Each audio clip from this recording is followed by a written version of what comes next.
Good everyone. And does anyone have a question they would like to ask?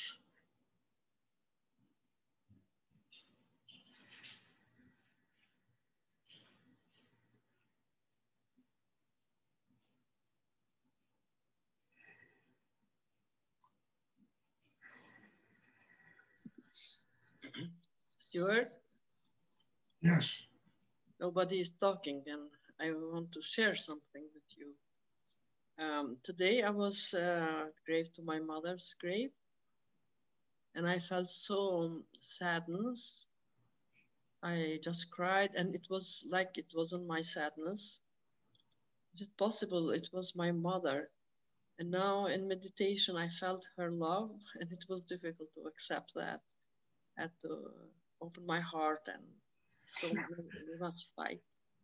You know what I've learned in my life, Laura, that all the people that are closest to us and we love the most, they all live in our hearts. And if you open your heart, you'll always be in touch with them. The love, it doesn't diminish, it doesn't get less. They live in our hearts. I mean, my spiritual teacher, Rudy, he lives in my heart. Nityananda, my mother, my father, they all live in my heart. And there's a place inside all of us to love the people that are in and have been in our lives. And mostly when we feel sad, it's really about ourselves. It's not about anything else. A loss, and there is no loss. If you learn to open and develop the chakra system, there's no loss. Because the soul of each and every human being is connected to eternity, to what's infinite in the universe. I remember when my mother died, I'll never forget that. I was sitting in her bedroom doing a very deep meditation just before she passed on. And suddenly the whole room filled up with light, and my father was sitting there. Soul of my father was sitting at the edge of her bed. And he just said to her, "I've been waiting for you." It was incredible. What a lesson. Because we're learned to believe that everything is finite. The only thing that's finite is the physical world. And all the stuff we do in this physical world is finite. Soul is infinite. It's infinite energy. It's connected to what's infinite in the universe. It's constantly evolving. And every person that we meet in this particular stage of our karma, you understand, is essential for our evolution.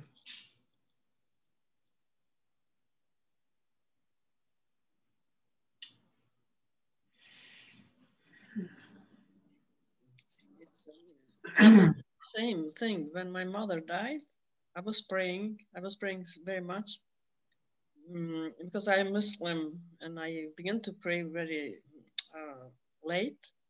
But the same happened. It was very much light in the room, and my mother was become young. And she was so pretty when she died, and I didn't cry.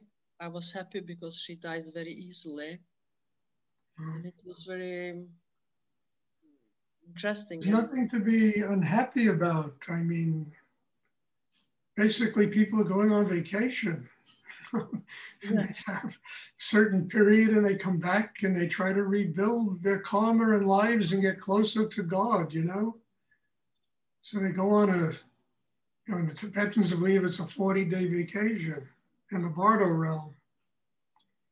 And, that's all it is. I mean, I know this is difficult because we all lose people and we're all feel a deep sense of tragedy and the loss of somebody.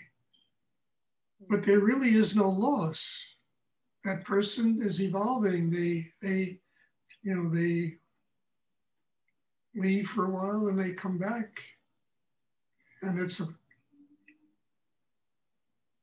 continuum of their growth, of the education of the soul so that it can finally evolve and become one with God.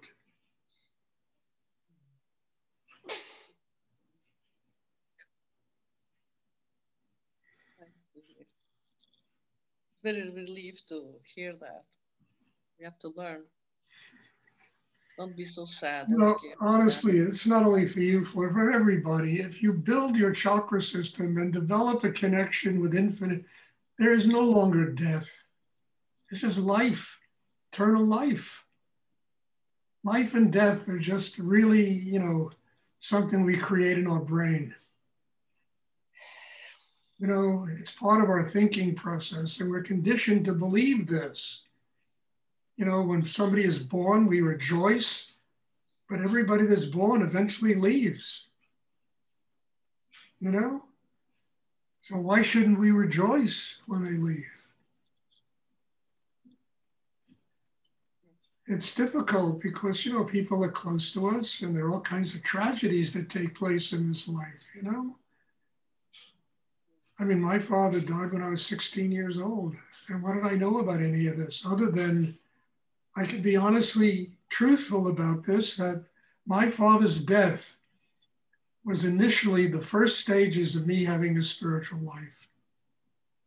He was my first teacher. I found out about this 20 years later, that his death was an amazing teacher for me.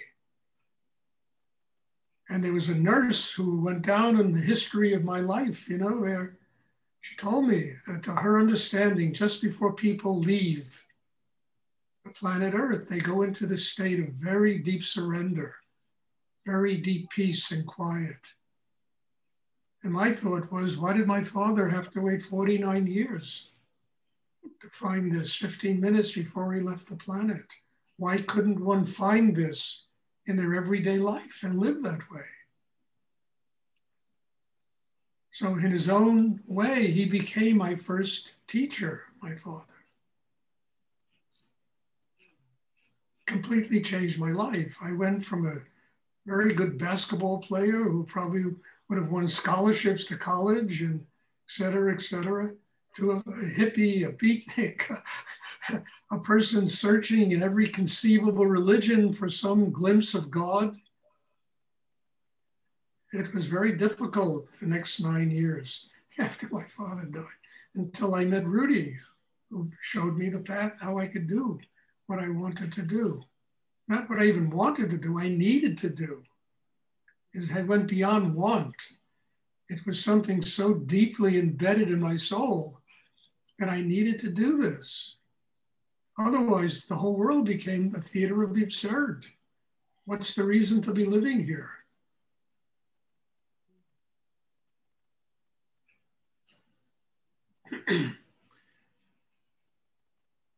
So, the whole purpose of this meditation we do is to get the inner strength that enables us to transcend both life and death.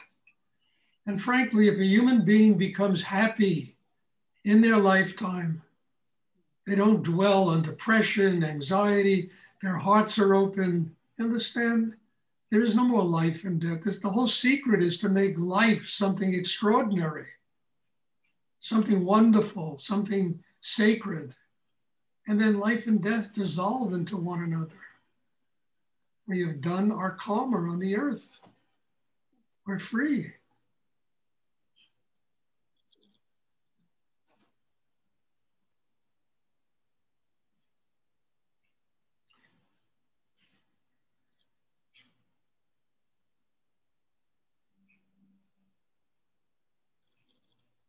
And this isn't tragic or anything. This is joyful. It's light. It's a lightness of being that is maturely, witnessing what life is really about.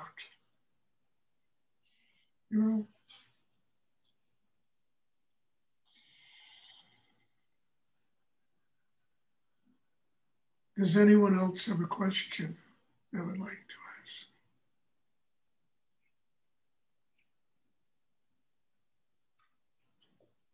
Stuart, so is there anything you can say about this holiday, the resurrection of Christ, and how it relates to us in this day? Well, or in this practice? I mean, look, this practice is about resurrecting yourself. And if you resurrect yourself, it's 2 o'clock. I mean, you find you know, the Buddha, you find Christ. I mean, even Passover is about resurrection, freedom from slavery. You know, it's all a metaphor about what human beings need to do to learn how to transcend that heaviness inside, you know, and to truly get a connection with God.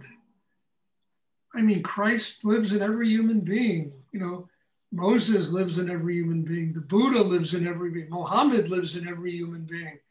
And all their teachings is about is the resurrection of oneself and getting free of our lack of consciousness so that we can become one with God.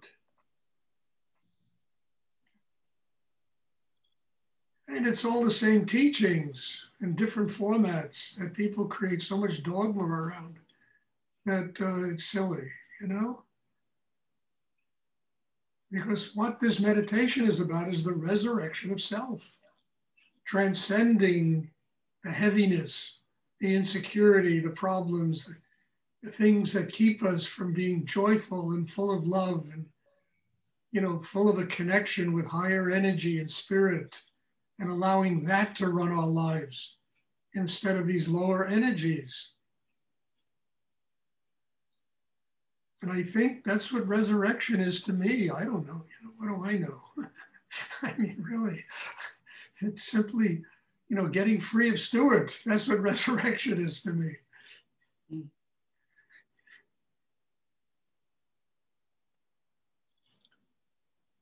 Thank you. And I'll tell you a story about, I was in Jerusalem once. I'll never forget this.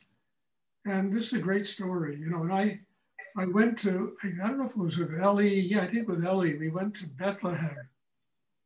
And there's a stairwell, there's a big line to get in because this was the Church of the Nativity where Christ was supposed to be born, you know, and I remember there was a stairwell and I told Ellie, I said, look, I think it was Ellie, yeah.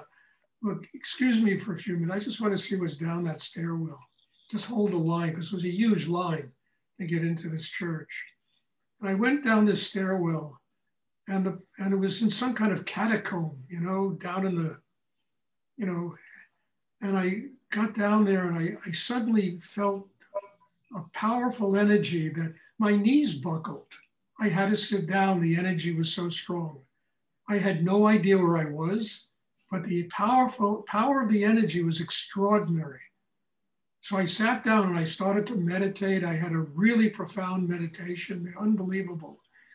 And suddenly this tour guide came giving a tour in English to a bunch of Romanian tourists who spoke English. So I was talking about this is the place where Christ was born. And, you know, look, I was never raised Christian or, you know, I was raised in a Jewish family, but the power of it was so extraordinary that it completely enabled me to understand what birth and death were all about, resurrection is all about. You know, and I never forgot that. You know, the next time I went back to that church, I couldn't get in there. There was always big crowds of people down there. You know, but that particular time, God just cleaned it out and let me feel that energy that was so totally extraordinary. And I'm not, you know, a terribly religious person. You know, I don't really believe in the dogma of religion. I believe if you're having a spiritual life, there is no more religion. There's no confining elements. You know, it's God. God is everything that manifests around us. God is everything that takes place in the universe.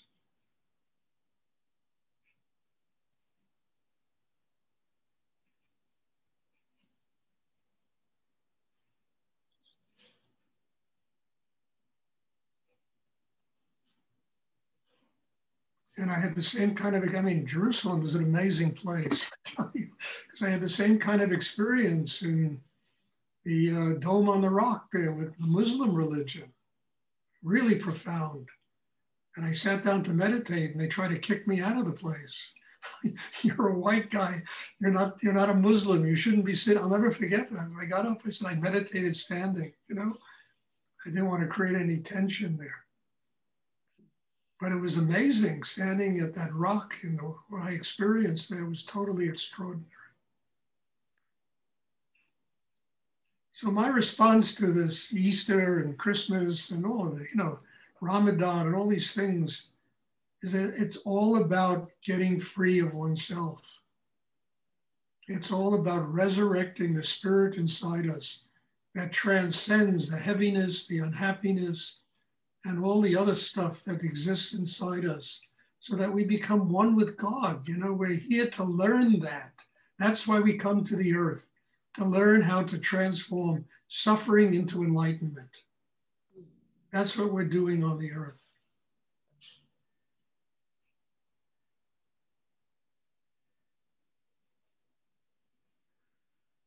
But then you got to do it.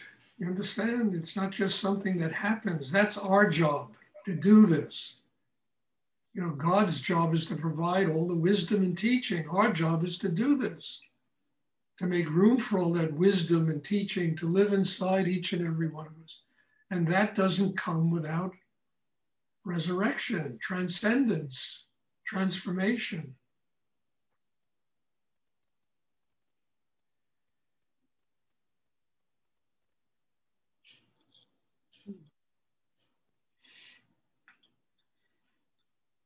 Does anyone else have a question they would like to ask?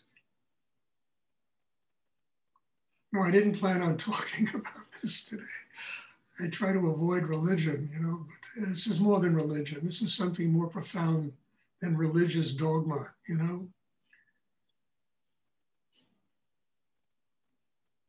Does anyone else have a question they would like to ask?